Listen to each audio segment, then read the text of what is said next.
the thing that occupies me, I think most of the time these days, is what are the principles that a society must pursue in order for it to maintain peace, health of its citizens, mental health of its citizens, the possibility of fulfillment of its citizens. I think that's the same stuff that occupies us all the time. And that manifests in a variety of contexts. But to me, one of the things that I'm seeing, I was talking about this with a friend a little bit earlier, is that in the political realm, which is where I spend most of my time, there's this bizarre situation where so much disillusionment has set in with politics.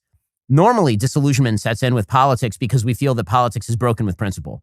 We say we have these certain principles and our politicians just aren't meeting with our principles. In the same way we were talking about religious hypocrisy earlier, that we have a set of things that we want from our politicians, we're not getting them, and so we're very upset with that. And so in the name of principle, we have to change our politics.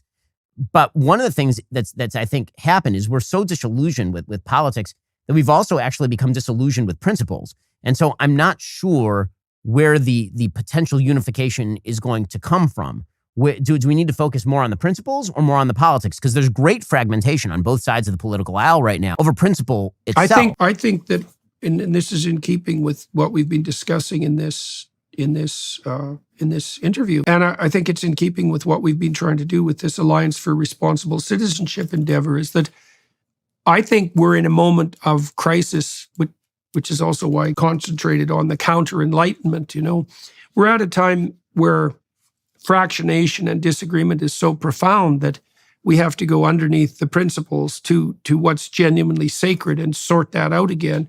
I think that's partly why I think, one of the things I've noticed, Ben, you tell me if this has been the case for you, but especially in the last year, it's become increasingly difficult to do a podcast with a political figure of any stature that gets any views. There's sporadic exceptions to that rule, but I did one with DeSantis, and he's certainly a top 10 political figure, I would say worldwide, certainly in the US.